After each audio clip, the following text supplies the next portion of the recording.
ठीक है, तो ये वाला जो टर्म है ये क्या है आपका प्रेशर करेक्शन, और उसमें क्या है बेटा आपके इंटरमॉलिक्यूलर फोर्सेस को करेक्ट समझाया था। यदि ये वॉल है और यदि इसको इधर पे जाके फोर्स लगाना है, यदि इधर पे कोई भी अट्रैक्टिव फोर्स नहीं होंगे तो ये ज्यादा फोर्स लगा पाएगा। यदि इधर पे कोई आपका अट्रैक्टिव फोर्स जो इसको क्या कर रहा होगा बेटा पुल कर रहा होगा, तो क्या होगा ये इधर पे कुछ कम फोर्स लगा पाएगा, तो कुछ कम होगा। एक्चुअली में आपका जो पी रियल है वो पी आइडियल से कुछ कम होगा, तो हमने कुछ ऐड कर दिया जिससे क्या हो जितना वो उतना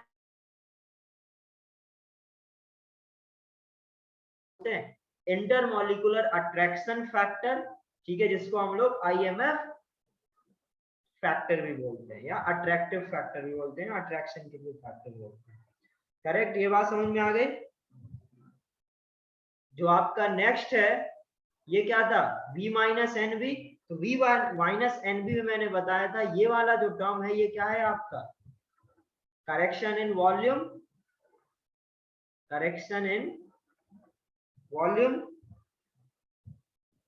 to consider definite volume of molecule. Correct, तो अभी यदि बेटा बहुत सारे मॉलिक्यूल हैं और इनके मॉलिक्यूल के साइज को आप पॉइंट्स नहीं कंसीडर करोगे, तब आपको बेटा इसके मूवमेंट के लिए कुछ वॉल्यूम हटाना पड़ेगा। करेक्ट, तो वो वॉल्यूम यदि मैं सब्ट्रैक्ट कर दूंगा कुछ, तो वो क्या आ जाएगा आपका आइडियल गैस का जो वॉल्यूम आ जाएगा, जो एक्चुअल जो वॉल्यूम आ जाएगा वो आ जाएगा। करेक्ट करेक्ट, तो इस तरीके से हमने जो पीवी इक्वल टू एनआरटी है उसमें बेटा थोड़े थोड़े से करेक्शन करके चेंज किया, और हमारी जो नई इक्वेशन ड्राइव हुई वो किसके लिए यूज करेंगे हम लोग फॉर रियल गैसेस। क्लियर है, ये सभी को समझ में आ गया? Yes sir. Yes sir. ये लिख लिया था। अभी हम लोग देखते हैं for n is equal to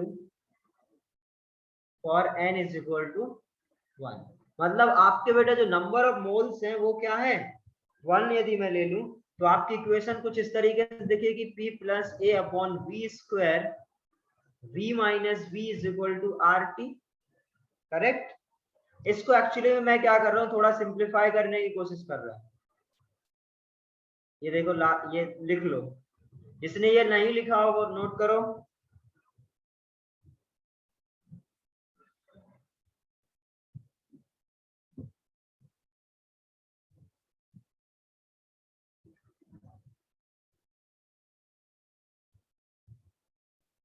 हो जाए तो बताना।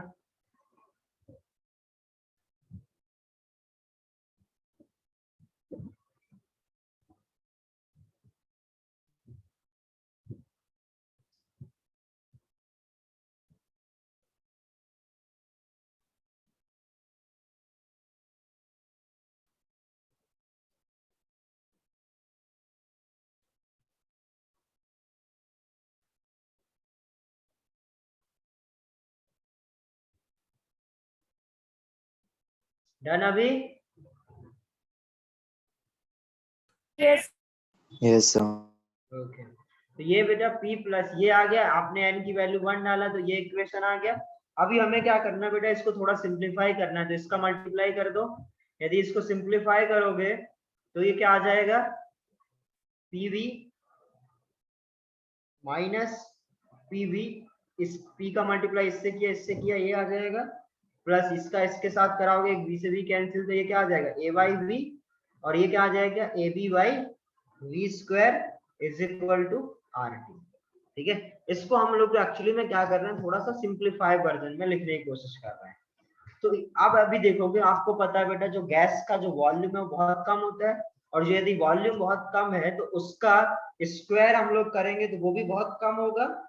करेक्ट, या हम लोग ये एज्यूम करें, देखो जो ये आपका ये है, ठीक है, जो वॉल्यूम ये गैस के मॉलिक्यूल के रिस्पेक्ट में जो कंटेनर का वॉल्यूम है वो बहुत ज्यादा है, और किसी भी बहुत बड़े नंबर का इनवर्स लोगे तो वो क्या आएगा बहुत छोटा, तो उसका स्क्वायर लोगे तो और छोटा, इसलिए बेटा इसको हम लोग क्या कर लेते हैं जीरो एज्यूम कर लेते हैं। तो ये क्या आ जाएगा PV minus PV plus a upon v is equal to RT। Clear है?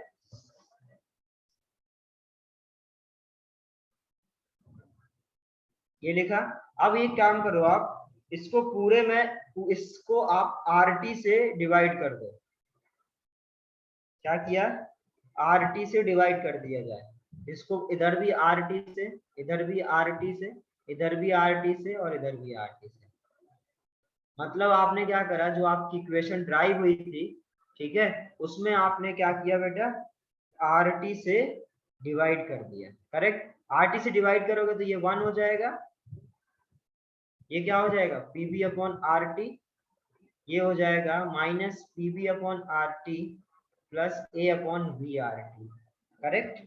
और आपको यदि याद हो तो कल मैंने Z कैलकुलेट किया था, वो क्या था? PV upon RT। Correct? Compressibility factor मैंने बताया था, वो क्या बताया था? Z PV upon RT। तो इसको मैं क्या लिख सकता हूँ? Z। इतना नोट करो, फिर मैं नेक्स्ट पेज में बताऊं। इसको नोट करो। yes.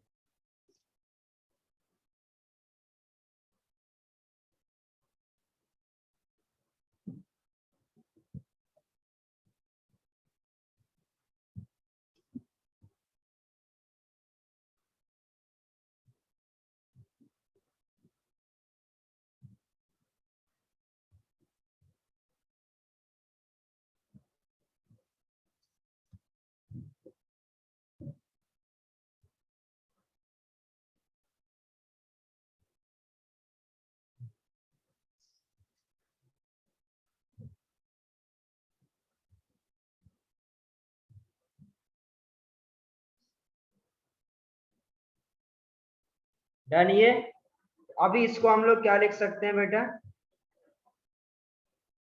या इसको PV अपॉन, चलो PV अपॉन RT यदि मैं लिख के रखूं तो ये क्या हो जाएगा?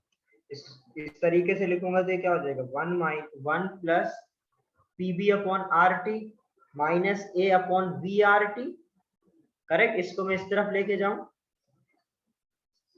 अब इधर पे हमें बेटा दो केस लेने हैं, ठीक है? केस वन क्या बेटा? एट लो प्रेशर बात करूंगा यदि मैं। कल यदि याद हो मैंने एक ग्राफ बनाया था कुछ इस तरीके से, ठीक है? लास्ट क्लास में मैंने कुछ इस तरीके से ग्राफ बनाया था। करेक्ट? उसमें मैंने बताया था बेटा कि एक टाइम ऐसा आता है जब आप लो प्रेशर पे देखो, मतलब आपका जो गैस है वो क्या है? लो प्रेशर पर है। यदि आपकी गैस जो है वो लो प्रेशर पर है, इसका क्या मतलब है? इसका मतलब है कि आपका जो जेड है, मतलब समझना ध्यान से, यदि ये कंटेनर है, इसमें बेटा लो प्रेशर है। लो प्रेशर है इसका मतलब क्या? वॉल्यूम बहुत ज्यादा है। करेक्ट? यदि लो प्रेशर है, वॉल्यूम बहुत ज्यादा होगा तो 1/V भी बहुत छोटा नंबर होगा। और जो 1/V छोटा नंबर है तो इसको भी आप क्या कर सकते हो, या ऐसे सोचो, चलो छोड़ो, ऐसे सोचो, यदि बेटा लो प्रेशर मतलब वॉल्यूम बहुत ज्यादा है, और वॉल्यूम बहुत ज्यादा है तो ये V हम लोग ने किस लिए यूज करा था? साइज के लिए। साइज के लिए कि मतलब ये जो मॉलिक्यूल है इसके सराउंडिंग में जो मॉलिक्यूल्स हैं उनका कुछ ना कुछ साइज है, उसको हटाने के लिए हम लोग ने ये V लिया था। बट यदि बोल रहा है कि लो प्रेशर है, इसका मतलब हाई वॉल्यूम है, और उस बहुत बड़े लार्ज वॉल्यूम में क्या आप इस छोटे से साइज का जो मॉलिक्यूल के साइज है उनको इग्नोर कर सकते हैं? बिल्कुल कर सकते हैं। तो इधर पे बेटा हम लोग क्या कर लेते हैं, इसको जीरो एज्यूम कर लेते हैं। और यदि जीरो एज्यूम करते हैं तो ये क्या आ जाता है? PV upon RT at low pressure 1 minus A upon VRT। और ये क्या है? Z। तो इधर लिख सकते हैं Z1 minus A upon VRT। तो इधर हम लोग बोल सकते हैं इसको देखकर कि Z हमेशा क्या है? लेस देन 1 है, क्योंकि ये नंबर तो हमेशा पॉजिटिव रहेगा। तो यदि आपका लो प्रेशर पे यदि हम लोग देख रहे हैं, बहुत कम प्रेशर पे यदि हम लोग चेक कर रहे हैं, तो उसका Z की वैल्यू क्या आएगी? Less than 1। लिखो इतना।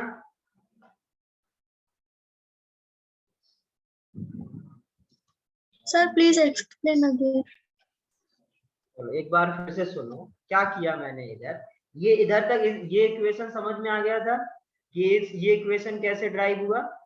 इसको जस्ट Yes. जो जो था मैंने वो इस तरफ राइट हैंड साइड लेके आया और मैंने इस तरीके से लिखा। अब मैं इधर केस बना रहा हूँ बेटा। एक केस होगा बेटा जब आप लो प्रेशर पे देखोगे और दूसरा केस जब हाई प्रेशर है और मॉडरेट प्रेशर है। तो आपको पता है बेटा इस इक्वेशन से आप सॉल्व करके जेड की वैल्यू कैलकुलेट कर सकते हो। आपको पता है बेटा ये ए वाला फैक्टर, ये बी वाला फैक्टर। जो ये ए वाला फैक्टर है ये आपको पता है बेटा अट्रैक्शन की वजह से आया है, और ये जो बी वाला फैक्टर है ये साइज की वजह से आया है। और साइज की वजह से बेटा एक्चुअली में रिपल्सन बोल सकते हो कि रिपल्सन की वजह से आया है। ठीक है, ये अट्रैक्शन वाला फैक्टर और ये रिपल्सन वाला फैक्टर। यदि बेटा आपका जो कंटेनर है उसका प्रेशर लो प्रेशर है, यदि प्रेशर लो है, यदि लो प्रेशर है इसका मतलब बेटा वॉल्यूम बहुत ज्यादा है according to PV is equal to NRT. जिसका पी ज्यादा उसका वी बहुत कम। बॉयल्स लॉ भी याद हो तो यदि टेम्परेचर कांस्टेंट है तो P is inversely proportional to V. मतलब पी यदि बहुत कम है तो वी बहुत ज्यादा होगा। मतलब एट लो प्रेशर आपका जो वॉल्यूम होगा वो बहुत हाई होगा। यदि वॉल्यूम हाई है, मॉलिक्यूल्स बहुत दूर दूर है, तो क्या उनके बीच में रिपल्सन कुछ होगा? कुछ नहीं होगा। या ऐसे बोल सकते हैं यदि बहुत बड़ा वॉल्यूम है, ठीक है, यदि एक कंटेनर है जिसका वॉल्यूम बहुत बड़ा है तो इनके जो साइज का जो उनके मॉलिक्यूल के साइज है उसको आप क्या कर सकते हो? इग्नोर कर सकते हो। क्लियर है?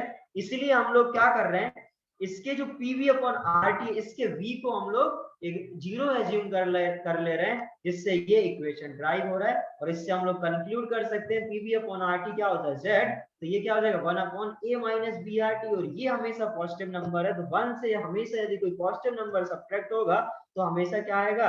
लेस देन 1 आएगा। अभी आया क्या समझ में? Yes sir. ओके।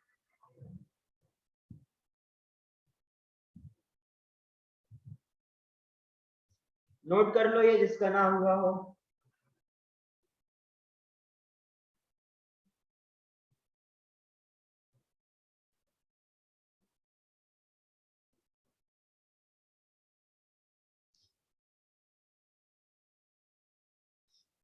ठीक है, अब हम लोग देखते हैं केस 2।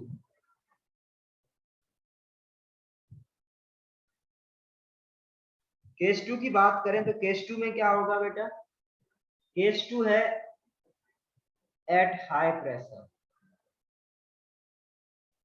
यदि सोचो बेटा हाई प्रेशर है, प्रेशर बहुत ज्यादा है, ठीक है, समझना बड़े ध्यान से।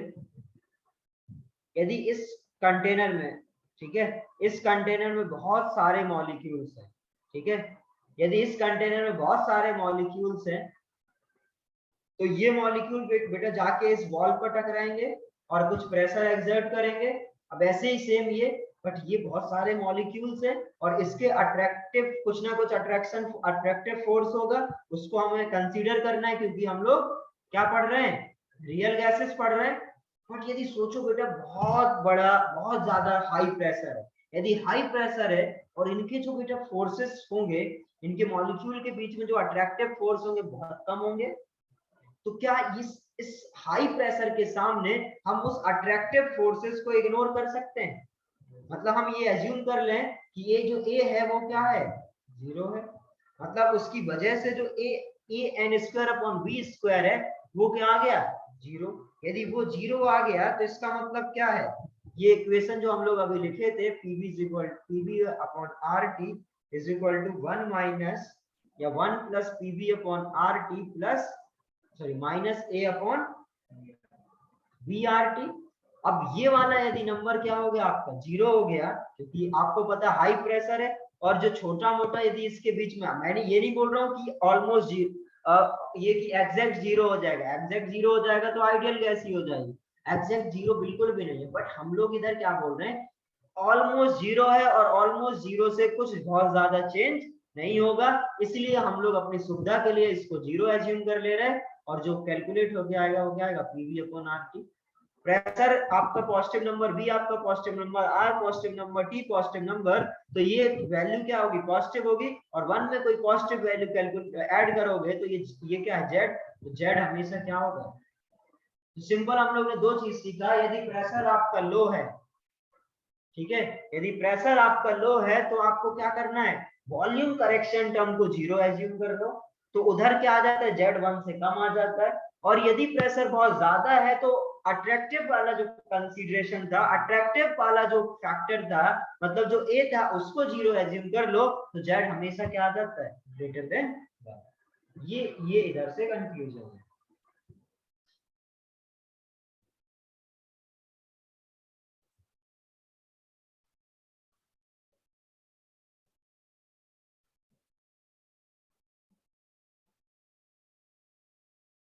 आगे समझ इतना।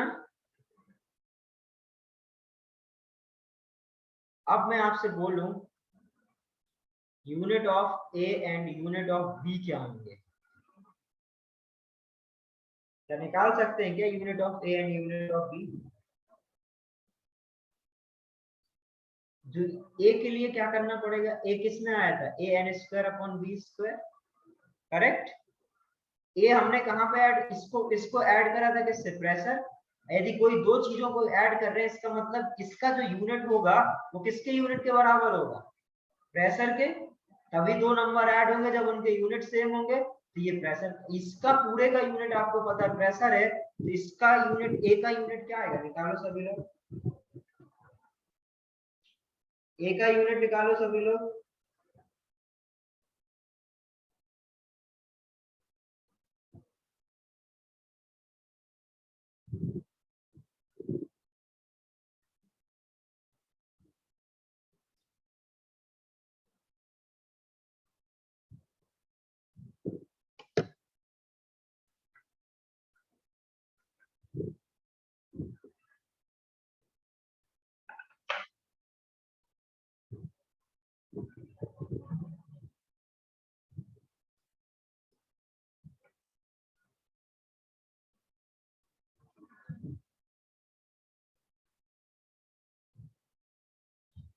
आया क्या किसी का यूनिट इसका? फिजिक्स में आपने सीखा होगा ना यूनिट निकालना। देखो इसका सपोज आपको पता है पूरे का यूनिट, मैं नेक्स्ट पेज में लिख रहा हूँ। यदि suppose a n square upon v square का यूनिट क्या है, प्रेशर के यूनिट के बराबर। सपोज प्रेशर का यूनिट में क्या एज्यूम कर लूं, न्यूटन पर मीटर स्क्वायर, करेक्ट। या मैं ये कर दूं, इसका यदि प्रेशर का यूनिट है तो this is equal to pressure कर दूं, तो ए बराबर क्या लिख सकता हूँ, P n square upon v square. Pressure का यूनिट क्या होता है, न्यूटन पर मीटर स्क्वायर। इसका क्या होता है, ये हो जाएगा आपका मोल स्क्वायर, और वॉल्यूम क्या होता है, मीटर क्यूब, करेक्ट। सही किया, गलत किया, इधर बी स्क्वायर होगा, इधर एन स्क्वायर, ये इधर मल्टीप्लाई होगा ना, तो उल्टा कर दिया मैंने। इधर हो जाएगा आपका v क्यूब का पावर स्क्वायर, और इधर हो जाएगा आपका मोल स्क्वायर, करेक्ट, मतलब मीटर क्यूब का।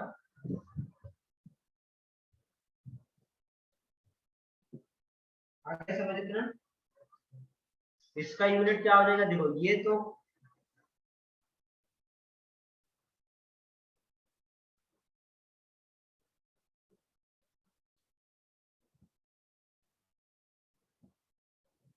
आगे समझ इतना। ये क्या हो जाएगा, न्यूटन पर, ये मीटर स्क्वायर से मीटर स्क्वायर कैंसिल हो जाएगा, और इधर क्या बचेगा, metre to the power 4 divided by mole square, correct. यदि मेरे को यूनिट ऑफ बी कैलकुलेट करना हो, यूनिट ऑफ बी क्या है, वो वॉल्यूम के बराबर है, क्योंकि वॉल्यूम में मैंने क्या किया था, एनबी सब्ट्रैक्ट करा था, तो जो वॉल्यूम का यूनिट होगा वही बी का यूनिट होगा, और मोल, तो बी क्या हो गया, वॉल्यूम अपॉन मोल। वॉल्यूम का क्या होता है, मीटर क्यूब या लीटर, तो metre cube divided by mole. तो इधर आप या इसको लिख सकते हैं litre divided by mole, correct. तो ये यूनिट हो गया आपका।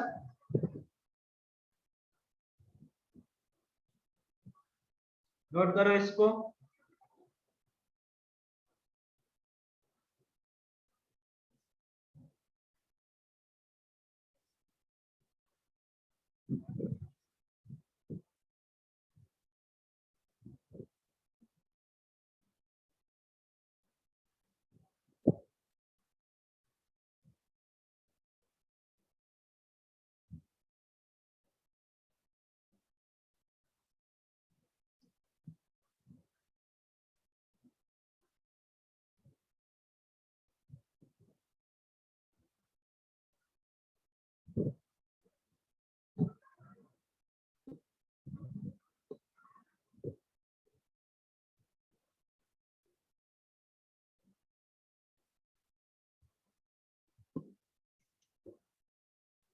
Done.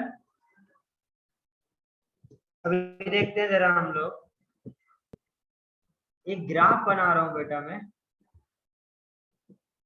Z versus P, Z versus P, और जेड पता है आपको क्या होता है, PV upon R T.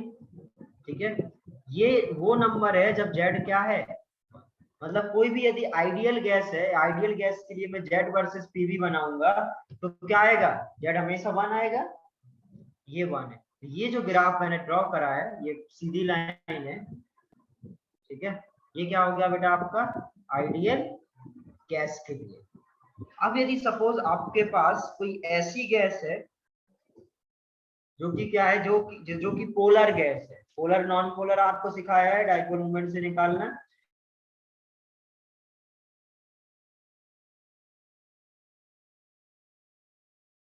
Gas है। ठीक है, तो हमें पता है बेटा स्टार्टिंग पे जब लो प्रेशर होता है तो जेड की वैल्यू क्या होती है, 1 से कम। जब आपका क्या हो, प्रेशर लो है तो क्या होता है, जेड से कम। तो सपोज और एकदम प्रेशर 0 होता है तो 1 हो सकता है।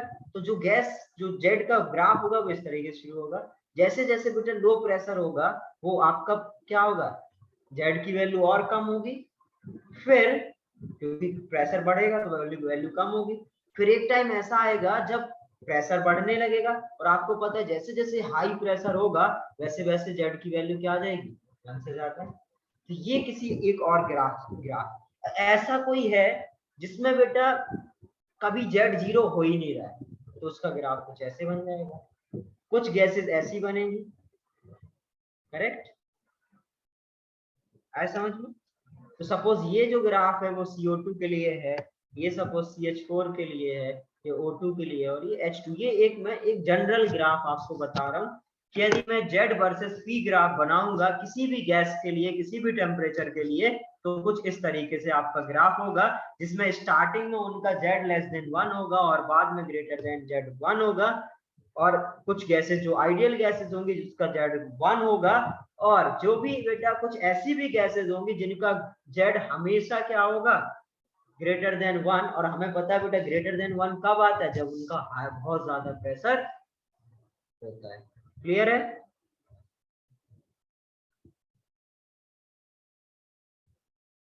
तो अब यदि सोचो कि आपके पास इस तरीके का कुछ ग्राफ मिल रखा है, ठीक है, समझना बड़े ध्यान से। यदि सपोज मैंने आपको ये ग्राफ बना के दिया, ठीक है, मैंने एक अभी आपको जनरल ग्राफ बताया जिसका मतलब क्या है वो बताने की कोशिश करी, एग्जैक्ट मतलब मैं नहीं बता पाया हूँ, और हम लोग इतनी इंफॉर्मेशन के साथ एग्जैक्ट मतलब बता भी नहीं सकते, ठीक है। बट सपोज आपके पास ये ग्राफ बना के किसी ने दिया है, तो इस ग्राफ का क्या फिजिकल सिग्निफिकेंस है हम लोग वो समझने जा रहे हैं। सपोज ये ग्राफ आपको यदि कोई बना के देगा, इसका मतलब ये है कि CO2 के लिए, CH4 के लिए और O2 के लिए कुछ टाइम ऐसा था जब Z लेस देन 1 था, और Z लेस देन 1 है, इसका मतलब क्या है कि लो प्रेशर, और ये बोल सकते हैं कि इनके अट्रैक्टिव जो कोफिशिएंट है या अट्रैक्टिव जो वाला जो फैक्टर था वो डोमिनेट कर रहा है, करेक्ट। मतलब इन गैसेस के बीच में अट्रैक्शन है, तभी बेटा लेस देन 1 होगा, अदरवाइज 1 होगा नहीं लेस देन। समझना ध्यान से, देखो मैं दिखाऊं लास्ट पेज, हम लोग ने यही कंक्लूड किया था कि जो जब आपका Z ग्रेटर देन 1 आ रहा था इधर पे बेटा अट्रैक्टिव फोर्स 0 हो गया था, और Z जब लेस देन 1 आ रहा था, ठीक है, जब लेस देन 1 आ रहा था तो अदर अट्रैक्टिव फोर्स था, बट साइज वाला जो रिपल्सन वाला था वो 0 हो गया। अब इसका मतलब है लेस देन 1 आया हुआ है, मतलब उन सारी गैसेस में क्या है, अट्रैक्टिव फोर्स है। तो इन गैसेस का जो Z आपका लेस देन 1 है, ठीक है, तो उनमें बीच में अट्रैक्टिव फोर्स है। अब हमें एक्चुअली में, अब हम लोग नए टॉपिक पे डाइवर्ट हो रहे हैं। नया टॉपिक क्या है बेटा, लिक्विफिकेशन ऑफ गैस। मतलब आपको गैस को क्या करना है, लिक्विफाई करना है। यदि आपको किसी गैस को लिक्विफाई करना है, इसका मतलब क्या है, उसको लिक्विड स्टेट में कन्वर्ट करना है। और कोई भी गैस लिक्विड स्टेट में कन्वर्ट क्यों होना चाहेगी, और कौन सी गैस ऐसी है जो लिक्विड स्टेट में जाना चाहेगी, और या तो मैं ये बोलूं कि लिक्विड स्टेट में जाने से फायदा क्या होता है और लिक्विड स्टेट में जाने के लिए कंडीशन क्या होती है। करेक्ट। तो सपोज यदि किसी गैस को लिक्विड स्टेट में कन्वर्ट होना या कोई भी लिक्विड स्टेट में जाना चाहता है और कौन लिक्विफाई हो सकता है, उसके लिए सिंपल कंडीशन क्या है कि आपकी जो गैस है, ठीक है, आपकी जो गैस है वो क्या उन गैस के मॉलिक्यूल के बीच में अट्रैक्टिव फोर्सेस है।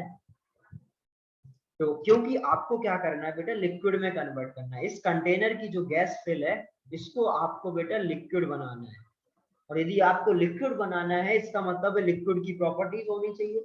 और लिक्विड की प्रॉपर्टीज कैसी होती हैं, उनके बीच में अट्रैक्शन होता है, जिसमें हम गैस की प्रॉपर्टीज क्या बोलते हैं कि गैस में बेटा almost negligible force of attraction होता है, जबकि लिक्विड में अट्रैक्शन होता है। तो किसकी किसकी टेंडेंसी लिक्विड में कन्वर्ट होने की ज्यादा होगी, जिसके बीच में फोर्स ऑफ अट्रैक्शन सबसे ज्यादा हो। और फोर्स ऑफ अट्रैक्शन सबसे ज्यादा किसमें होगा, जिसके करेक्शन वाले, जो आपने प्रेशर के करेक्शन वाले टर्म में जिसमें आपने ज्यादा ए की वैल्यू वाला नंबर ऐड करा हो, मतलब ए का वैल्यू जिसका ज्यादा है उसी का क्या होगा, अट्रैक्शन वाला फैक्टर ज्यादा होगा, और उसी का Z1 से कम ज्यादा होगा। क्योंकि आपको पता है Z इज इक्वल टू, मैंने क्या लिखा था, 1 minus a upon b R, मतलब जिसके लिए ए ज्यादा उसका Z1 से कम, और सबसे कम Z किसका आ रहा है, इसका। इसका मतलब CO2 के लिए ए सबसे ज्यादा है, और CO2 की टेंडेंसी लिक्विफाई होने की सबसे ज्यादा होगी, क्योंकि इसमें फोर्स ऑफ अट्रैक्शन सबसे ज्यादा है। ये बात बताओ आया समझ में नहीं। देखो ये थोड़ा ज्यादा कनेक्टेड हो गया, एक से साथ हमें बहुत सारी चीजें कनेक्ट करनी थी। एक बार मैं फिर से बता रहा हूँ, बड़े ध्यान से समझना हमें क्या कौन सी चीज कनेक्ट करनी है किसके साथ। यदि सपोज आपके कंटेनर में, ठीक है, यदि सपोज आपके कंटेनर में क्या है बेटा, एक गैस फिल कर रखा हूं और इस गैस में कुछ ना कुछ फोर्स ऑफ अट्रैक्शन और फोर्स ऑफ रिपल्सन होगा। जो फोर्स ऑफ अट्रैक्शन वाला फैक्टर है वो A रिप्रेजेंट करता है, और जो फोर्स ऑफ रिपल्सन वाला फैक्टर है वो B रिप्रेजेंट करता है। करेक्ट। यदि A फोर्स ऑफ अट्रैक्शन वाला फैक्टर रिप्रेजेंट करता है, इसका मतलब यदि A की वैल्यू कुछ है, 0 नहीं है, तो कुछ ना कुछ उधर फोर्स ऑफ अट्रैक्शन जरूर होंगे। करेक्ट। तो यदि बेटा मैं इतने पे फोकस करूं कि इन गैसेस का क्या है, Z लेस देन 1 है, और Z लेस देन 1 है, इसका मतलब क्या है, लो प्रेशर होगा, और लो प्रेशर होगा इसका मतलब क्या, जो रिपल्सन वाला फैक्टर है उसको हम लोग निग्लेक्ट कर चुके होंगे, मतलब Z is only dependent on attractive forces. और यदि Z लेस देन 1 है, इसका मतलब है कि A की कुछ ना कुछ वैल्यू होगी, और A की कुछ ना कुछ वैल्यू होगी, तभी बेटा Z लेस देन 1 आ रहा है। और हम सब देख पा रहे हैं बेटा ये Z की वैल्यू है, और इसके लिए बेटा इन तीन गैस के लिए Z अच्छे खासे लंबे समय के लिए लेस देन 1 है। इसका मतलब है कि इन गैसेस में आपका फोर्स ऑफ अट्रैक्शन प्रेजेंट होगा, और यदि किसी गैस में बेटा फोर्स ऑफ अट्रैक्शन है, उसको लिक्विड में कन्वर्ट होना ज्यादा आसान होगा, क्योंकि उसमें थोड़ा बहुत फोर्स ऑफ अट्रैक्शन है, और क्योंकि जिस फॉर्म में हमें कन्वर्ट होना है, लिक्विड फॉर्म में हमें कन्वर्ट होना है, तो उसमें भी क्या है, फोर्स ऑफ अट्रैक्शन होना चाहिए, होगा। आया समझ में। इसलिए बेटा कोई आपसे पूछे कि CO2 CH4 और O2 किसका लिक्विफिकेशन जल्दी होगा, तो सिंपल आप क्या बोलोगे, CO2। क्यों बोलोगे, आप बोलो क्योंकि A की वैल्यू उसकी सबसे ज्यादा है, क्योंकि उसमें अट्रैक्टिव फोर्स सबसे ज्यादा है, क्योंकि Z की वैल्यू उसकी सबसे कम है। आगे समझ में सभी को इतनी बात, हैंड रेज करो जरा।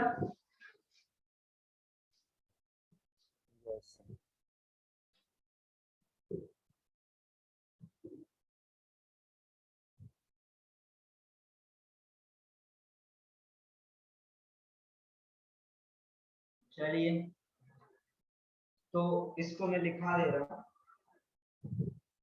तो देखो जितना मैंने समझाया उतना सब कुछ तो नहीं लिखाऊंगा, क्योंकि मैं जितना लिखाऊंगा आप लोग अपनी लैंग्वेज में कुछ कुछ लिख सकते हो, कुछ कुछ मैं लिखा रहा हूँ वो लिख लो। CO2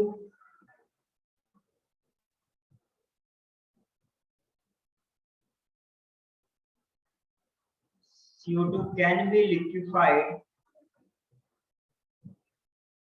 CO2 can be liquefied easily.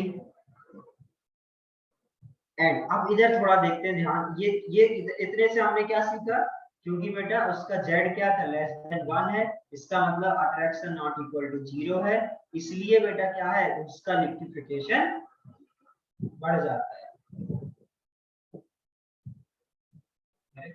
अब दूसरा जो पॉइंट है, जो H2 को देखो बेटा, H2 एक ऐसा है जब कभी भी बेटा वो लेस देन 1 नहीं गया, लेस देन 1 नहीं गया, इसका मतलब उसमें अट्रैक्टिव फोर्सेस नहीं है, और अट्रैक्टिव फोर्सेस नहीं है तो क्या उसका लिक्विफिकेशन होना चाहिए, नहीं होना चाहिए।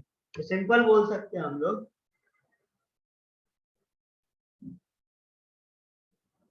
H2 D2 या इसी तरीके से बेटा He का ग्राफ बनता है, तो इन सबको H2 D2 He जो ग्रेटर देन 1 थे,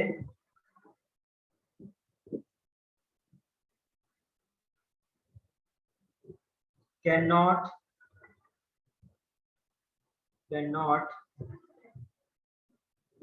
be liquefied,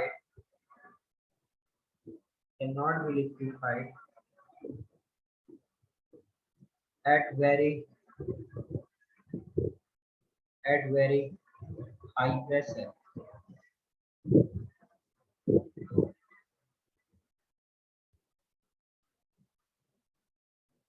ठीक है, देखो इसको हम लोग क्या बोलते हैं, यदि कोई ग्राफ बेटा z इज इक्वल टू जो 1 लाइन है उसके यदि नीचे बने तो उसको बोलते हैं हम लोग बेटा नेगेटिव डेविएशन। क्या बोलते हैं, नेगेटिव डेविएशन। और यदि पूरा graph z is equal to 1 के ऊपर है तो उसको हम लोग क्या बोलेंगे, पॉजिटिव डेविएशन। तो हम लोग क्या बोलते हैं बेटा, यदि नेगेटिव डेविएशन है, ठीक है, यदि आपका क्या है, नेगेटिव डेविएशन इंक्रीज होगा, ठीक है, यदि बेटा बहुत ज्यादा नेगेटिव डेविएशन या कम नेगेटिव डेविएशन, मतलब जो नेगेटिव डेविएशन है यदि वो इंक्रीज हो तो क्या होगा, आपका लिक्विफिकेशन, जो मैं समझा रहा था आपको, लिक्विफिकेशन ज्यादा हो जाएगा, मतलब लिक्विफिकेशन भी इंक्रीज होगा। क्लियर है?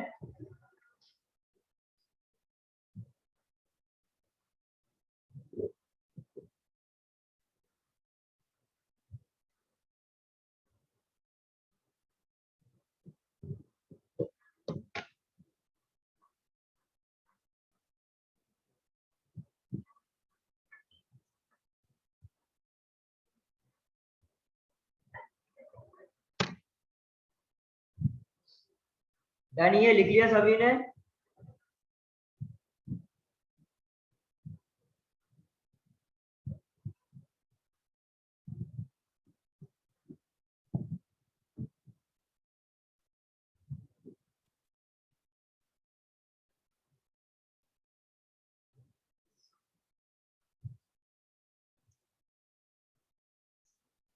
ओके, नेक्स्ट देखते हैं। अब नेक्स्ट हेडिंग डालो, significance of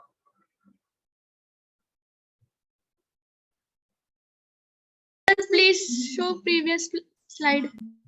okay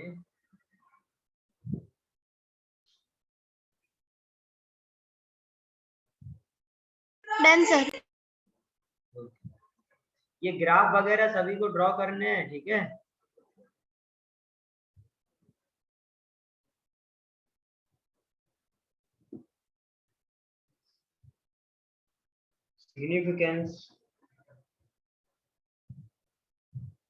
significance of ए,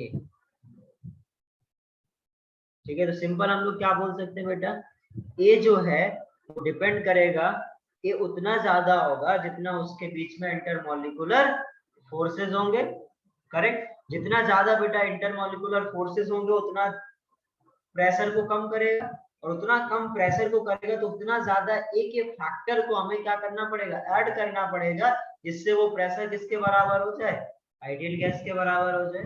तो सिंपल हम लोग क्या बोल सकते हैं, जो आपका ए है, ठीक है, ए क्या है, a is directly proportional to intermolecular force of attraction. और जितना ज्यादा बेटा फोर्स ऑफ अट्रैक्शन होगा उतना ज्यादा लिक्विफिकेशन होगा। तो सिंपल क्या बोल सकते हैं, liquefaction of gas is directly proportional to IMF, मतलब फोर्स ऑफ अट्रैक्शन, जितना ज्यादा फोर्स ऑफ अट्रैक्शन होगा उतना ज्यादा क्या हो जाएगा, लिक्विफिकेशन ऑफ गैस होगा, और वो डायरेक्टली प्रोपोर्शनल किसके होगा, ए के। क्लियर है? तो अभी हम लोग फॉर पोलर मॉलिक्यूल डिस्कस करें, फॉर पोलर मॉलिक्यूल, और पोलर मॉलिक्यूल यदि हम लोग डिस्कस करें, ठीक है, तो मैं आपको बता दूं, यदि कोई भी पोलर मॉलिक्यूल है, ठीक है, वो यदि कोई मॉलिक्यूल बेटा ज्यादा पोलर है, ठीक है, तो उसकी ए की वैल्यू ज्यादा होगी, क्योंकि उसमें फोर्स ऑफ अट्रैक्शन सबसे ज्यादा होंगे। करेक्ट? तो मैं आपको बोलूं, यदि आपका कोई ए वैल्यू ऑफ H2O, ए का NH3 का जो वैल्यू है वो क्या होता है बेटा, H2O का ज्यादा होता है कि NH3 का, क्योंकि बेटा इधर पर पोलर की बात हो रही है, जो जितना ज्यादा पोलर होगा उतना ज्यादा उसकी ए का वैल्यू होगा।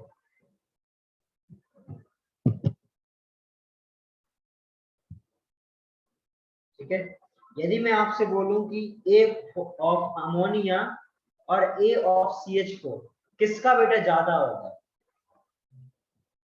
ये क्या है, पोलर, और ये क्या है, नॉन पोलर। और पोलर के लिए क्या होता है बेटा, अट्रैक्शन ज्यादा होते हैं किससे, नॉन पोलर से। ठीक है, आगे समझ में?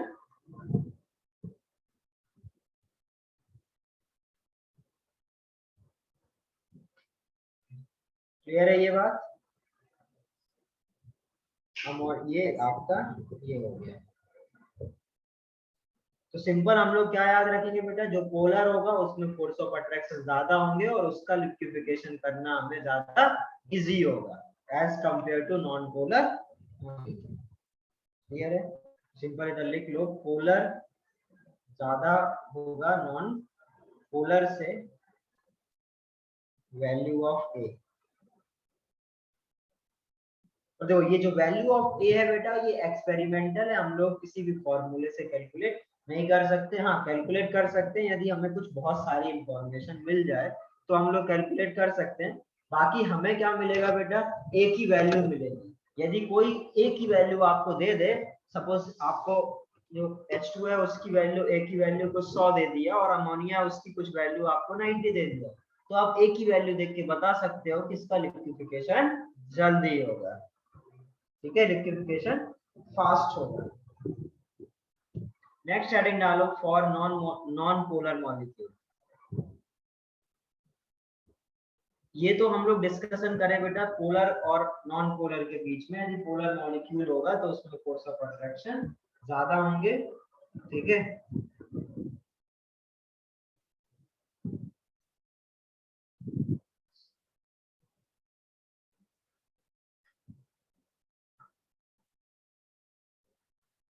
अब यदि बेटा आपके नॉन पोलर मॉलिक्यूल है, ठीक है, तो नॉन पोलर मॉलिक्यूल में ऐसा नहीं है बेटा कि नॉन पोलर मॉलिक्यूल में आपके फोर्स ऑफ अट्रैक्शन नहीं होंगे। आपको जैसे मैंने केमिकल बॉन्डिंग में सिखाया था कि जो नॉन पोलर मॉलिक्यूल्स होते हैं उनके बीच में वॉन डेर वाल अट्रैक्शन होता है।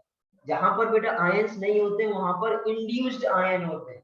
जहां पर बेटा चार्जेस डेवलप नहीं हो सकते वहां पर इंड्यूस्ड चार्ज डेवलप होता है। और यदि चार्ज डेवलप हुआ तो कंपाउंड कुछ ना कुछ फोर्स ऑफ अट्रैक्शन करेगा। तो यदि नॉन पोलर मॉलिक्यूल है तो उसके जो इंटरमॉलिक्यूलर फोर्सेस हैं वो मॉलिक्यूलर वेट पर डिपेंड करेगा। यदि कोई नॉन पोलर मॉलिक्यूल है, कोई नॉन पोलर गैस है, तो उसमें किसका इंटरमॉलिक्यूलर फोर्सेस ज्यादा होंगे वो डिपेंड करेगा बेटा उसका साइज। जितना बड़ा मॉलिक्यूल होगा उतना ज्यादा उनके बीच में क्या होगा, फोर्स ऑफ अट्रैक्शन होगा। सपोज ये एक मॉलिक्यूल, ये एक मॉलिक्यूल है, तो इनके बीच में जितना बड़ा साइज होगा वो क्या होगा, उतना ज्यादा इनके बीच में बेटा अट्रैक्शन आएगा, इतना ज्यादा इनके बीच में क्या होगा, चार्जेस इंड्यूस्ड होंगे। करेक्ट? तो सिंपल क्या बोल सकता हूं कि ये जो आपके मॉलिक्यूल्स हैं, ठीक है, तो इधर मैं बोल सकता हूं कि intermolecular forces is directly proportional to molecular weight. Correct? जिसमें जिसका मॉलिक्यूलर वेट ज्यादा उसका उसमें इंटरमॉलिक्यूलर फोर्सेस ज्यादा और उसका ए का वैल्यू ज्यादा। नोट करो। अब यदि मैं आपसे पूछूं ACO2 और C2H4, इसमें किसका A की वैल्यू ज्यादा आएगी? CO2 भी नॉन पोलर है और C2H4 भी नॉन पोलर है। CO2 का मॉलिक्यूलर वेट क्या होगा? ज्यादा होगा। CO2 का मॉलिक्यूलर वेट कितना? 2 ऑक्सीजन 30, एक ऑक्सीजन का 32, 2 ऑक्सीजन 64 प्लस 12 नहीं, एक ऑक्सीजन जो है O2 उसका 32 प्लस 12 कितना आएगा? 44, जबकि C2H4 का कितना आएगा? 28।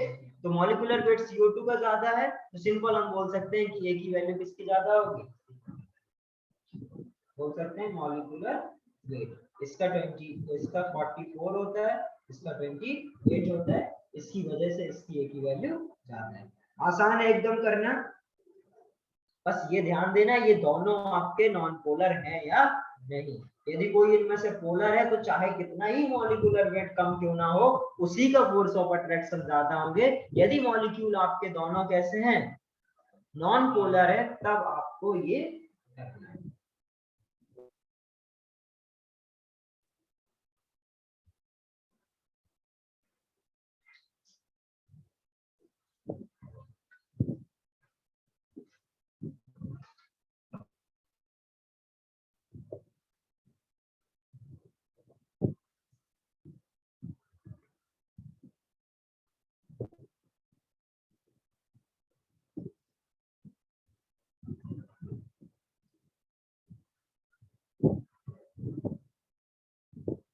क्लियर है इतना?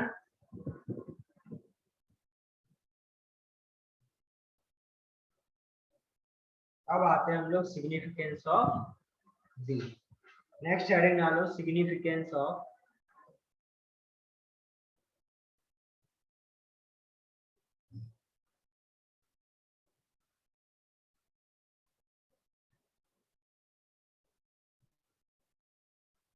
ठीक है।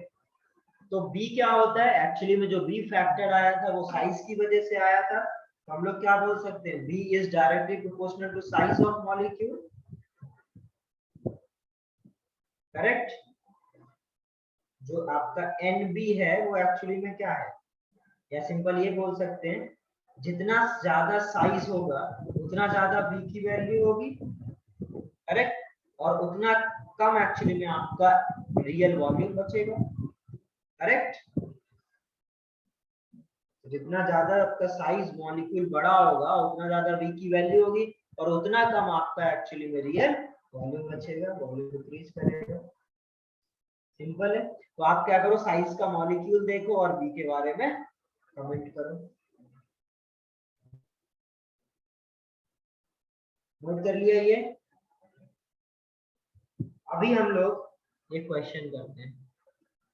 ये क्वेश्चन करो, which of the following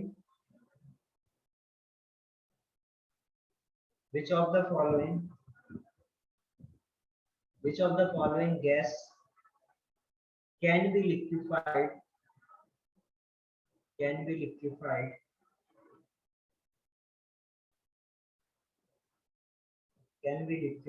easily? Which of the following gases can be liquefied easily? Option है आपके पास He,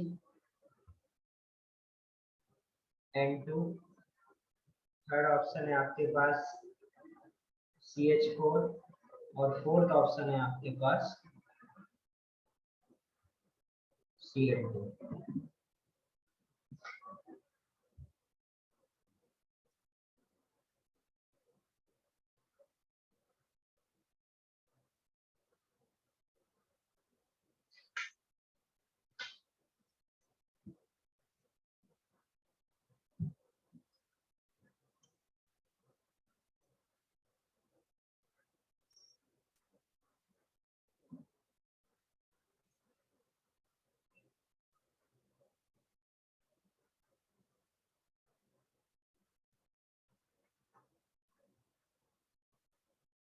क्या आएगा आंसर?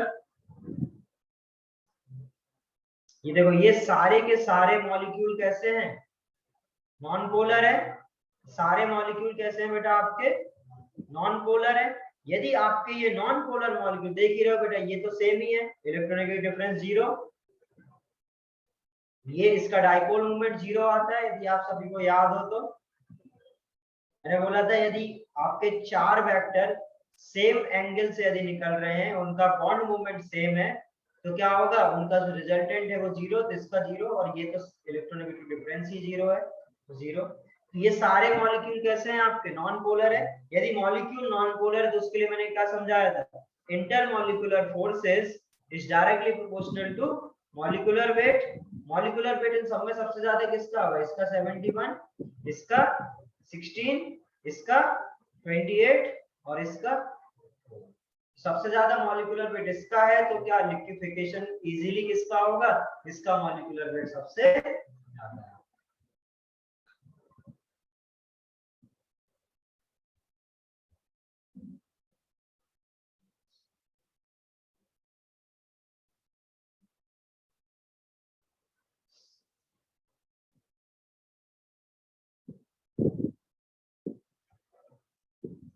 नेक्स्ट क्वेश्चन लिखो।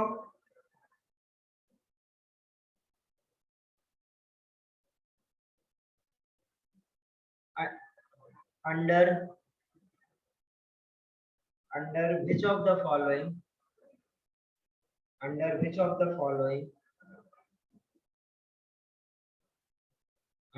of the following condition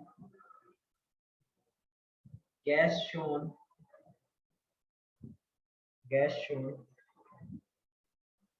या gas shows minimum deviation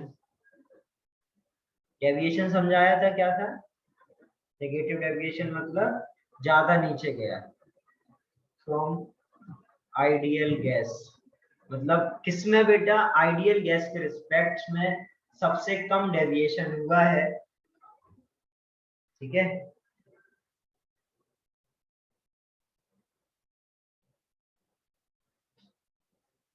उसके लिए सपोज आपके पास ऑप्शन है 473 केल्विन 2 atm प्रेशर, दूसरा आपके पास ऑप्शन है 27 केल्विन और 10 atm प्रेशर, ठीक है। तीसरा आपके पास ऑप्शन है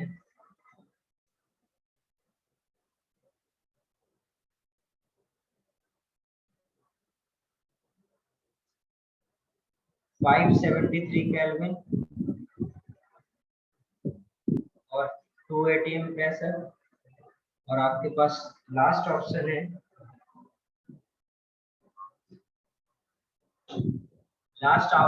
अपने पास 27 केल्विन और 2 atm प्रेशर।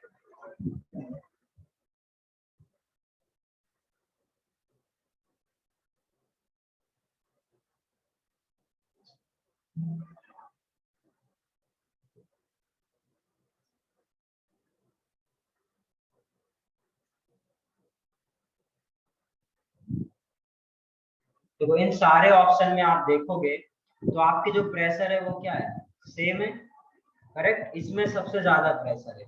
आप बताओ बेटा, कोई भी गैस आइडियल गैस के जैसे कैसे कब दिखेगी, जब उसका प्रेशर ज्यादा होगा या प्रेशर बहुत कम होगा।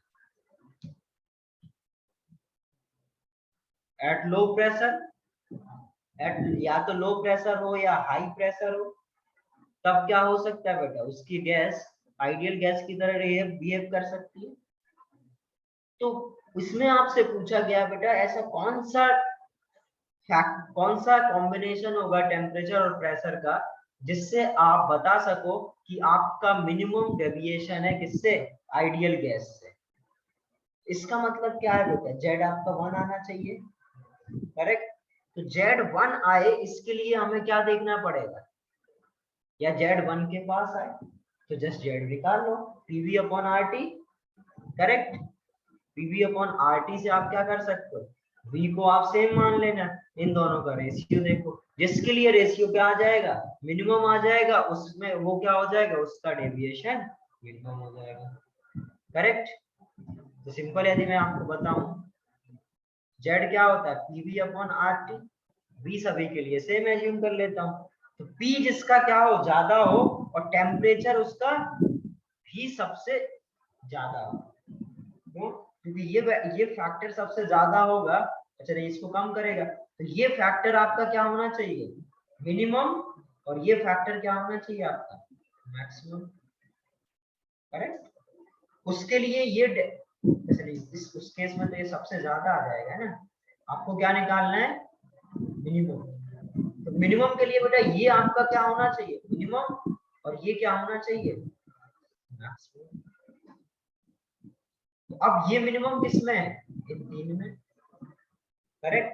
और ये मैक्सिमम किसमें है, तो सबसे कम डेविएशन किसका होगा,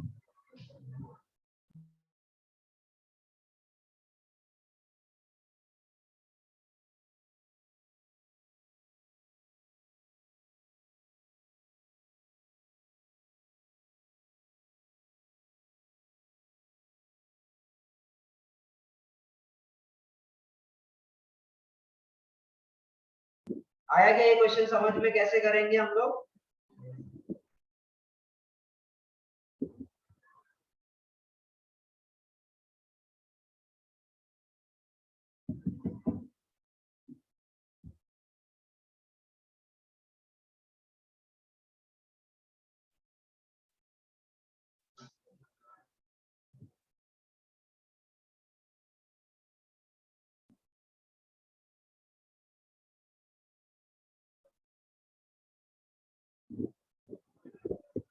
अब देखते हैं जरा हम लोग next question.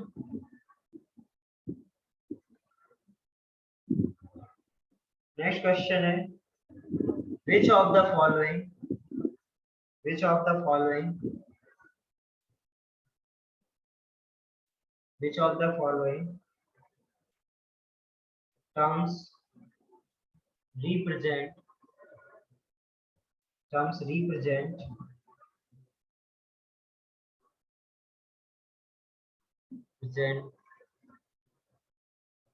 correctional factor in pressure। क्या हो जाएगा ये, तो उस पहला ऑप्शन आपके पास RT, दूसरा है RT इनवर्स, तीसरा है आपके पास V माइनस V, और फोर्थ है आपके पास PA अपॉन V स्क्वायर। पूछ रहा है which of the following terms represent the correctional factor in pressure। क्या हो जाएगा, देख के आंसर बोलने वाला है।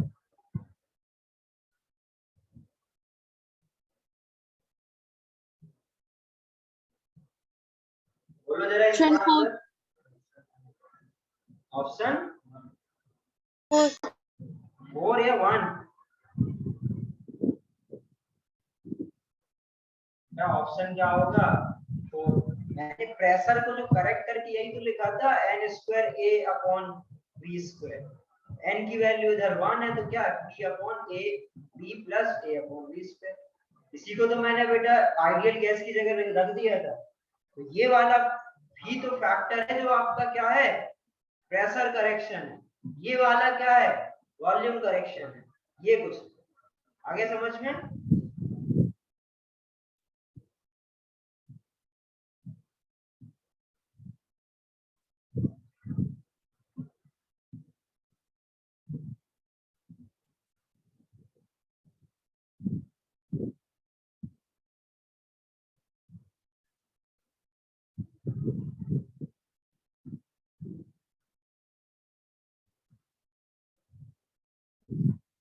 जानिए,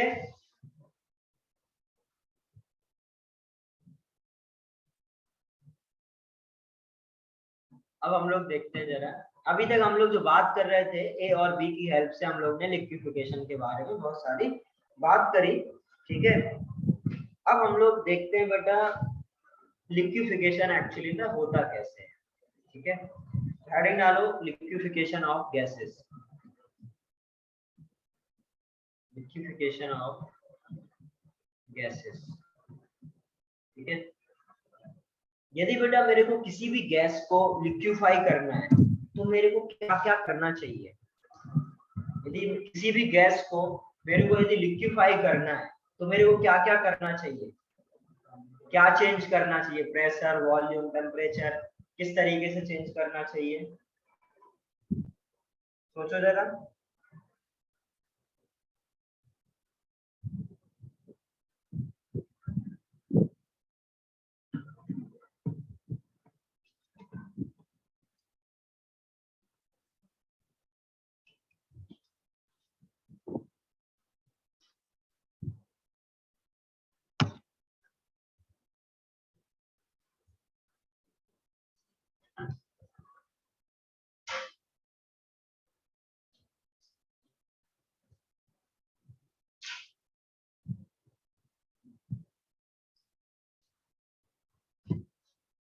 देखो, यदि बेटा हमें किसी भी गैस को लिक्विफाई करना है, इसका मतलब क्या है?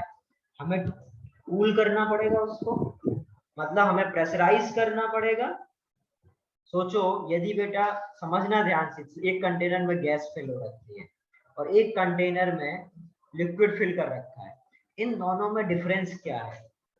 इसमें बेटा force of attraction almost zero होते हैं, करेक्ट। इनके बीच में जो गैसेस होते हैं, इनके बीच में जो पार्टिकल के बीच में स्पेस होता है बहुत ज्यादा होता है, जबकि जो लिक्विड है बेटा उनके बीच में स्पेस बहुत कम होता है, इनके बीच का फोर्स ऑफ अट्रैक्शन बहुत कम होता है। तो हमें क्या करना चाहिए? एक तो बेटा फोर्स ऑफ अट्रैक्शन बढ़ाना चाहिए, और क्या करना चाहिए? इनके बीच का स्पेस कम करना चाहिए।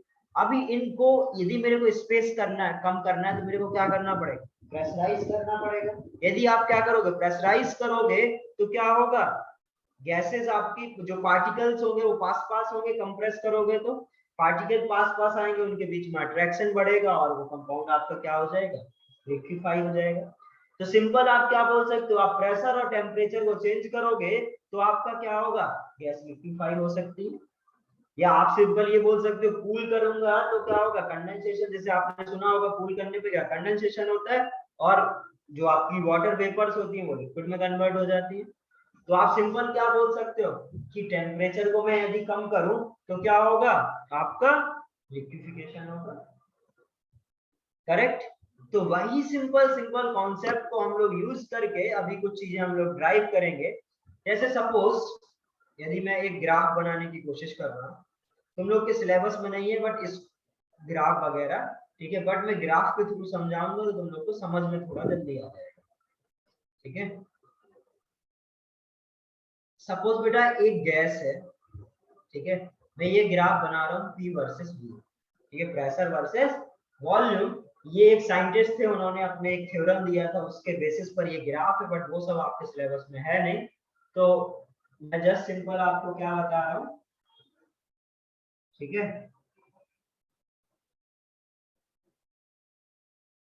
तो ये देखो जरा क्या बोल सकता हूँ। सपोज बेटा गैस है, गैस का वॉल्यूम बहुत ज्यादा होता है। यदि गैस का वॉल्यूम बहुत ज्यादा है, प्रेशर क्या होता है? कम होता है। मैं क्या करूं? धीरे धीरे आपका प्रेशर इंक्रीज करना, टेम्परेचर को कांस्टेंट मान लेगा। सपोज एक गैस है, उसका जो प्रेशर है वो कुछ इस पॉइंट पर है और टेम्परेचर सपोज T1 है, ठीक है, टेम्परेचर सपोज T1 है, और इस टेम्परेचर पर ये गैस आपकी क्या हो सकती है? लिक्विफाई हो सकती है, करेक्ट। यदि इस पर्टिकुलर टेम्परेचर पर ये गैस आपकी लिक्विफाई हो सकती है, तो सपोज मैंने क्या किया? प्रेशर धीरे धीरे इंक्रीज कराना शुरू किया। प्रेशर इंक्रीज कराऊंगा तो टेम्परेचर में कुछ चेंज नहीं होगा, बट वॉल्यूम क्या होगा? डिक्रीज करेगा, करेक्ट। वॉल्यूम डिक्रीज करा, और सपोज इस पॉइंट पर आपका गैस आपकी लिक्विफाई होगी, ठीक है, इस पॉइंट पर आपका गैस लिक्विफाई हो गई। अब बेटा जो लिक्विफाई होने के बाद प्रेशर क्या हो जाता है? कांस्टेंट हो जाता है। इस पॉइंट पे क्या लिक्विफाई हो गया, प्रेशर हो गया आपका कांस्टेंट, ठीक है। फिर एक टाइम आएगा जब बेटा फिर ये सॉलिड में कन्वर्ट हो जाए, सॉलिड में कन्वर्ट हो जाएगा तो क्या होगा? कुछ इस तरीके से ग्राफ बनेगा, ठीक है, प्रेशर इंक्रीज होगा।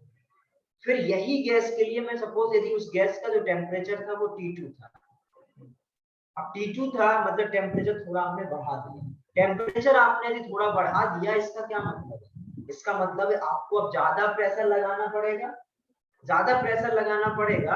अभी सपोज इस पर्टिकुलर गैस का ये जो प्रेशर था, ये लिक्विफिकेशन प्रेशर था, बट अब इस यदि टेम्परेचर आपने इंक्रीज करा तो आपका लिक्विफिकेशन प्रेशर भी बढ़ जाएगा। फिर इधर सपोज ये गैस लिक्विफाई हुई, फिर इधर से ये सॉलिडिफाई हो गया, फिर आपने टेम्परेचर बढ़ाया,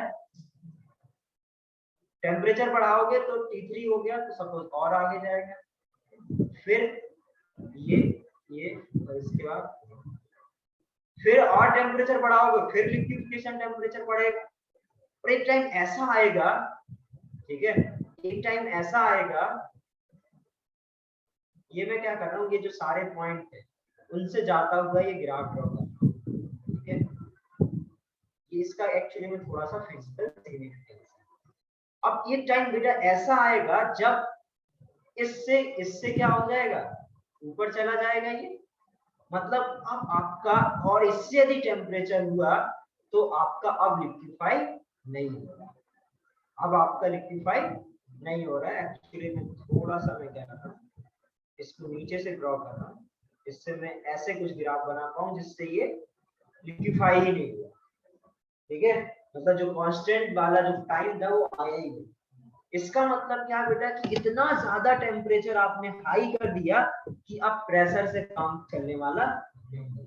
आपको क्या करना पड़ेगा, पहले आपको प्रेशर को कम करना पड़ेगा, फिर आपको बेटा क्या कर सॉरी पहले टेम्परेचर को कम करना पड़ेगा, इस रेंज से जो ये पॉइंट है इस रेंज से कम टेम्परेचर पे लाना पड़ेगा, फिर क्या होगा आपका, फिर आप प्रेशर को कम करो तो आपका लिक्विफिकेशन होगा।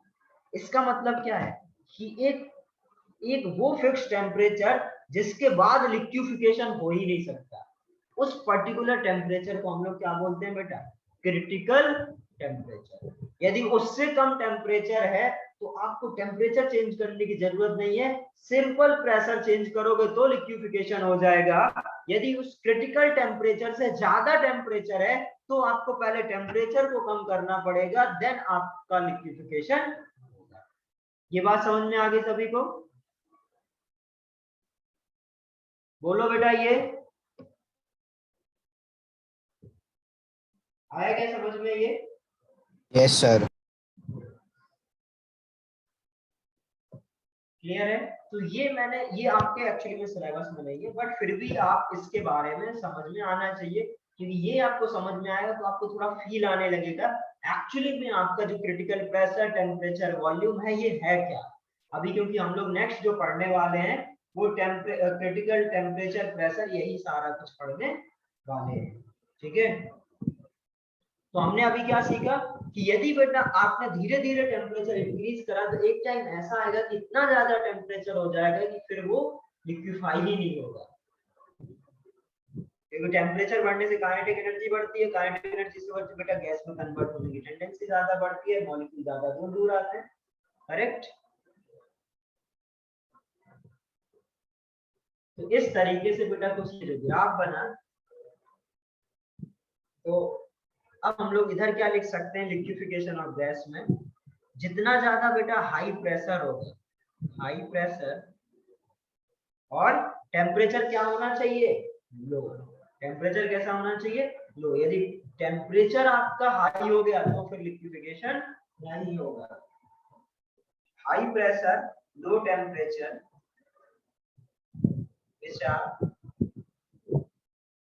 which are easily liquefied, which are easily liquefied.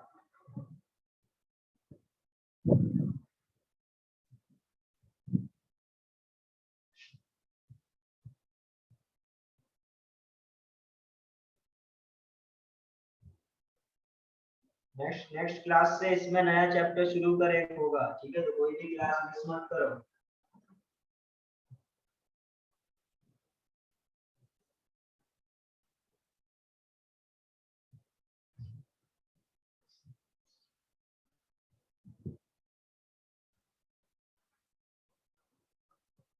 आगे समझ में? तो अभी मैं बेटा ये जो पॉइंट बोल रहा था, जिस टेम्परेचर के बाद आपका लिक्विफिकेशन नहीं होगा, उस टेम्परेचर को हम लोग क्या बोलते हैं? Critical temperature. ठीक है, तो नेक्स्ट हेडिंग डालो critical temperature.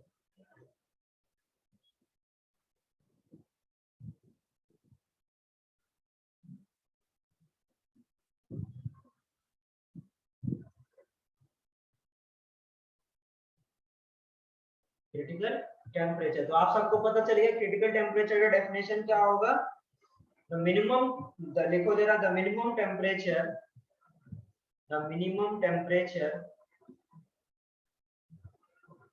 above which the minimum temperature above which a gas cannot liquefy। Clear है? वो मिनिमम टेम्परेचर बेटा जहां पर आप उस टेम्परेचर के बाद, जो मैंने ये ग्राफ बनाया था, इस पर्टिकुलर टेम्परेचर के बाद के टेम्परेचर, कोई भी टेम्परेचर होगा इससे ऊपर, उधर पे आपका लिक्विफिकेशन नहीं होगा, तो ये टेम्परेचर क्या होगा? TC होगा, क्रिटिकल टेम्परेचर। ठीक है, और वो वॉन्डरवॉल जो इक्वेशन हम लोग ने ड्राइव करी है, उस वॉन्डरवॉल इक्वेशन में आप ये चीज यूज करोगे, उससे बेटा आपका टीसी की वैल्यू, आपके सिलेबस में डेरिवेशन नहीं है इसलिए करा नहीं रहा हूं, तो टीसी जो आपकी वैल्यू कैलकुलेट होके आती है वो आती है 8A अपॉन 27 RB। ठीक है, 8A अपॉन 27 RB। क्लियर है? यदि देखना, समझना ध्यान से, यदि सोचो बेटा आइडियल गैस है, तो क्या आइडियल गैस आपकी लिक्विफाई हो सकती है? सोचो जरा ध्यान से, क्या आइडियल गैस कभी लिक्विफाई हो सकती है? नहीं हो सकती, क्योंकि बेटा उसमें फोर्स ऑफ अट्रैक्शन ही नहीं है। आइडियल गैस के लिए आपको पता है बेटा A 0 है, B 0, अब A 0 B 0 तो TC भी 0। यदि TC 0 ही है, इसका मतलब 0 से आपको जो भी गैस होगी बेटा वो कुछ 0 से बड़े टेम्परेचर पर ही होगी। यदि 0 से बड़े टेम्परेचर पर है तो फिर उधर वो क्या हो गया? उसका लिक्विफिकेशन हो ही नहीं सकता। करेक्ट? तो आइडियल गैस का इसलिए कभी भी लिक्विफाई नहीं होगा। लिख सकते हैं कैन नॉट बी लिक्विफाइड।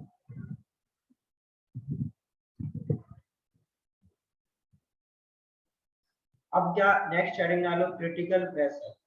ये फॉर्मूले याद करने हैं, सीधे सीधे क्वेश्चन पूछे जाते हैं। टीसी बराबर 8A upon 27 RB, critical pressure.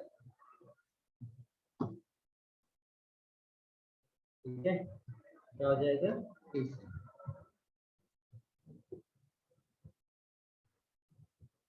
देखो जिस पॉइंट पे बेटा आपका टीसी था, ठीक है, नहीं ना, लास्ट ग्राफ बताऊं बेटा, जो पॉइंट ये टीसी के लिए था, उस पॉइंट पर जो जो आपका प्रेशर आएगा वो क्या हो जाएगा? टीसी, और जो वॉल्यूम आएगा वो क्या हो जाएगा? टीसी। क्लियर है? तो क्रिटिकल प्रेशर क्या बोल सकते हो आप? ड्यूरिंग लिक्विफिकेशन, during liquefaction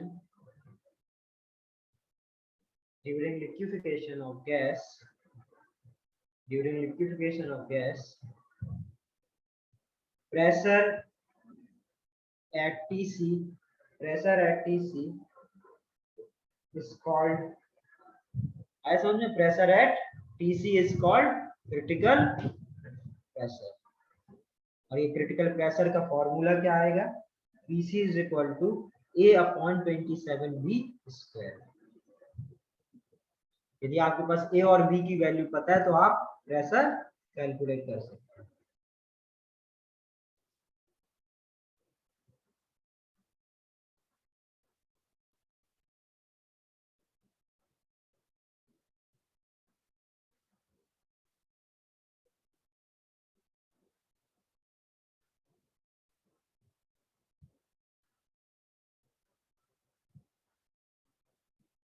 लिख लिया ये?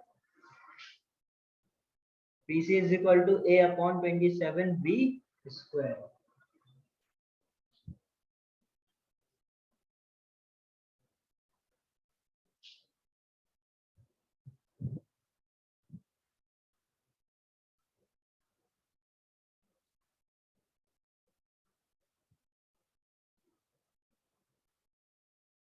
अब देखते हैं नेक्स्ट क्रिटिकल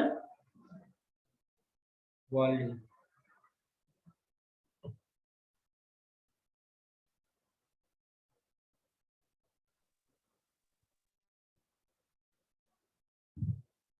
जिसको हम लोग क्या बोलेंगे, VC। क्या हो जाएगा, volume at critical volume at critical temperature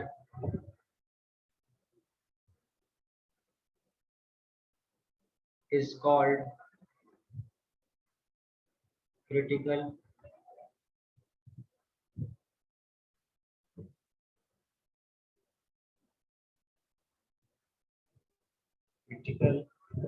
volume. और इसका फॉर्मूला क्या आता है बेटा, VC is equal to 3V।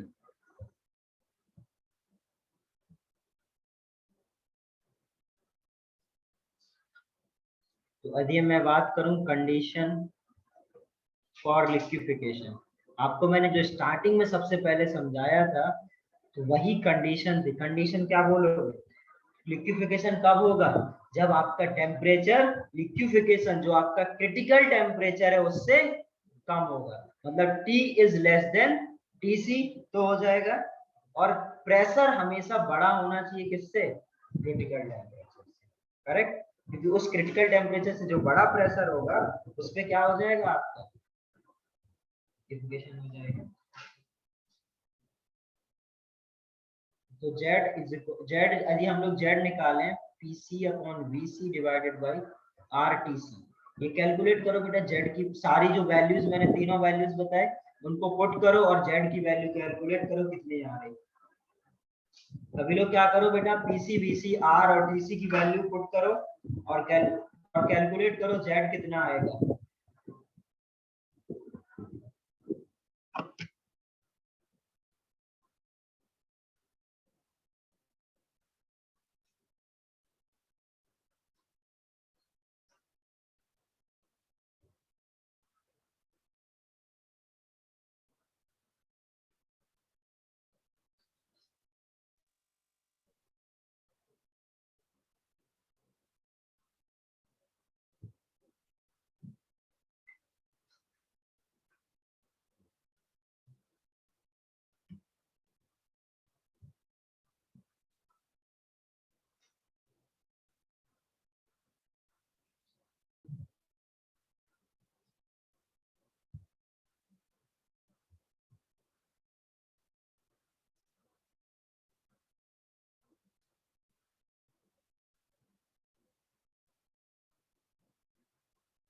Z की वैल्यू कैलकुलेट करो।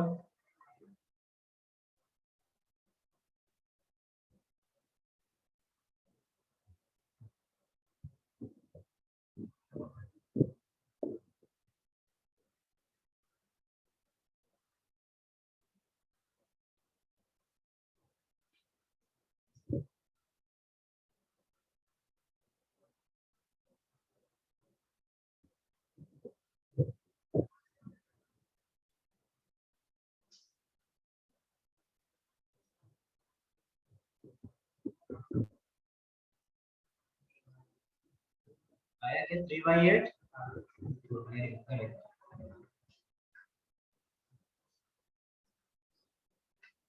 है किसी का और,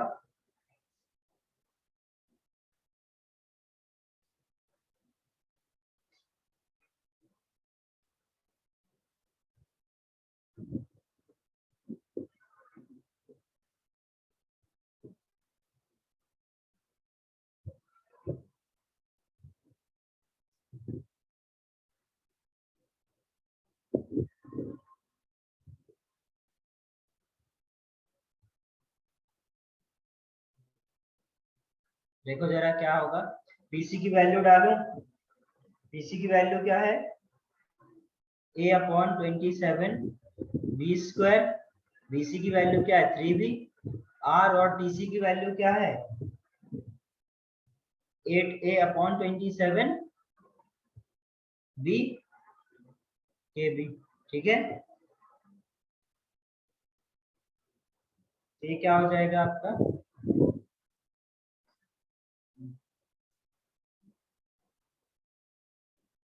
ए से कैंसिल, ये क्या 27 से 27 कैंसिल। इसको और सिंप्लीफाई फॉर्म में लिखूं तो क्या आएगा, और एक्चुअली में बेटा ये जो बी स्क्वायर है, एक बी ये और एक बी ये क्या हो जाएंगे, कैंसिल आउट हो जाएंगे। इसको और शॉर्ट में लिखूं तो क्या लिख सकते हो, सारा कुछ तो बचा नहीं, ऊपर से 3 बचा और नीचे क्या बचा 8, ये तो आर भी होगा ना, आर से आर कैंसिल, क्या बचेगा ये सिंपल 3y8। आगे समझ। तो हमेशा याद रखेंगे बेटा, जो इधर से यदि आप देखो तो ये क्या है actually PCVC is equal to Z R T C, और पीसीवीसी इज इक्वल टू हम लोग क्या लिख सकते हैं 3/8 आर टी सी। जेड तो बेटा हमेशा कांस्टेंट है। यदि आपको किसी भी गैस से, यदि आपको क्या करना, आपके पास क्या हो बेटा क्रिटिकल प्रेशर, क्रिटिकल वॉल्यूम है और आपको टेम्परेचर लगाना, तो जस्ट सिंपल ये आप यूज कर सकते हो पीसीबीसी इज इक्वल टू 3/8 आरटी। आगे समझ। तो ये इधर आपका क्या हो गया, ये वाला चैप्टर कंप्लीट हुआ। अभी मैं क्या कर रहा हूँ, एक क्वेश्चन करवा रहा हूँ, इस क्वेश्चन को करो जरा।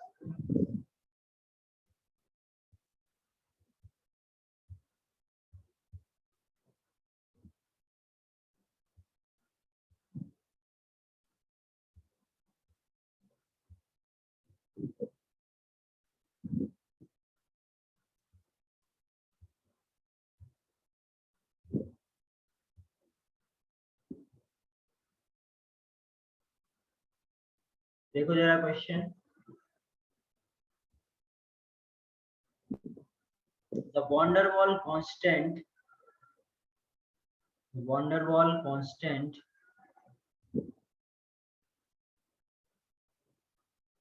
der Waal constant for HCl are A is equal to 371.843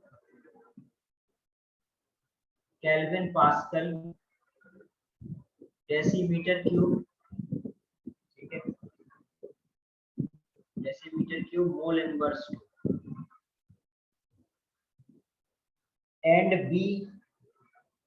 and B is equal to 40.8 centimeter cube mole inverse. Find the critical constant for this substance.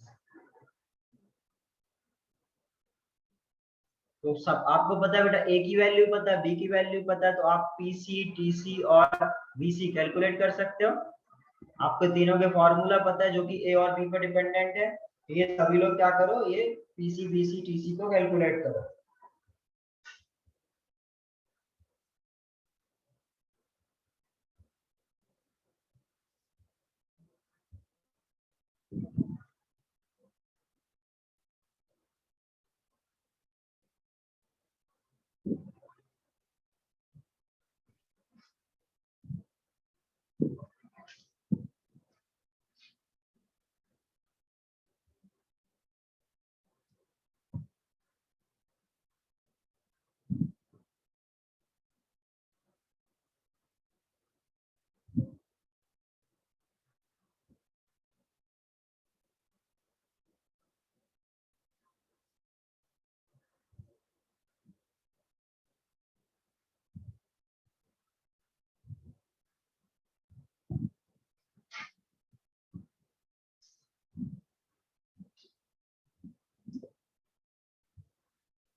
तो तीनों के फॉर्मूला आप लोग को पता है। पीसी इज इक्वल टू क्या होता है, a upon 27 b square. TC क्या होता है 8a अपॉन 27 RV और ये 3V। सबसे पहले तो इसी को निकाल लो। VC बराबर क्या हो जाएगा 3 इंटू V। V क्या है 40.8, तो कितना आ जाएगा 122.4 सेंटीमीटर क्यूब। एक हो गया। दूसरा निकालो।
देखो जरा, तो ये पीसी कितना आ जाएगा, एक ही वैल्यू पुट करो इधर 371.843 इंटू, ठीक है। एक्चुअली बेटा ये इधर पर डेसीमीटर क्यूब था, तो इसको आप मीटर क्यूब में चेंज करोगे, ठीक है। तो इधर आपका क्या आ जाएगा इंटू 10⁻³ करना पड़ेगा, क्योंकि डेसीमीटर क्यूब है उसको आपको मीटर क्यूब में चेंज करना पड़ेगा। तो 10⁻³ 27 इंटू बी। बी कितना है 40.8 स्क्वायर हो जाएगा। और ये आपके एक्चुअली में सेंटीमीटर क्यूब में दे रखा है, इसको आप मीटर क्यूब में चेंज करोगे तो क्या हो जाएगा 10⁻⁻6। तो इधर मैंने चेंज नहीं करा क्योंकि मैंने इधर आपको सेंटीमीटर क्यूब में ही आंसर दे दिया, बट इधर हमें यूनिट सेम करने पड़ेंगे। तो इसको आप सॉल्व करोगे तो जो आपका पीसी की वैल्यू है वो कितना आ जाएगा 8.237 मेगा पास्कल। करेक्ट। इसी तरीके से आप क्या कर सकते हो, टीसी की वैल्यू कैलकुलेट कर सकते हो। टीसी कितना हो जाएगा 8 इंटू ए कितना है। अब बेटा दोनों तरफ क्या है यूनिट सेम है, तो आप ऐसे ही पुट कर सकते हो 371 पॉइंट, क्योंकि ये आपका क्या हो जाएगा, क्या था 8 into 71.4 sorry 843 divided by R की वैल्यू क्या 8.314 इंटू ये कितना हो जाएगा 27 है ना, तो into 27 into R into B कितना दे रखा है 40.8। बट आपको अब इसको आपने इधर डेसीमीटर क्यूब में डाल रखा है, तो इसको आप सेंटीमीटर जो था उसको आप क्या करो सिर्फ डेसीमीटर में कैंसिल करो और कन्वर्ट करो और वो कैंसिल आउट हो जाएंगे। तो इधर आपको सिर्फ क्या करना पड़ेगा 10⁻⁻3। करेक्ट। इसको जब आप सॉल्व करोगे तो आपको ये निकल के आएगा 324.8 केल्विन। इसको सॉल्व करना, आप डायरेक्ट आंसर लिख लो अभी, ठीक है। इसके आगे हम लोग क्या करेंगे नेक्स्ट क्लास में डिस्कस करेंगे, अपना नया चैप्टर शुरू करेंगे। ओके, इसका ये नोट हो जाए तो मेरे को बता देना, इसका हो जाए तो नोट कर सकते हैं।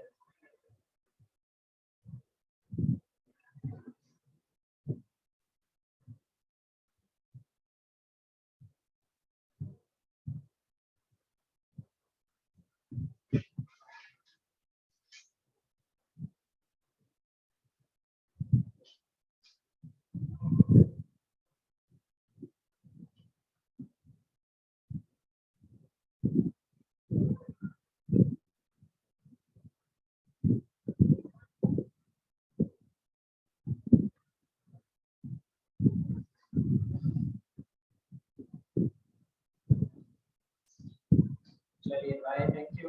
हो गया सभी का।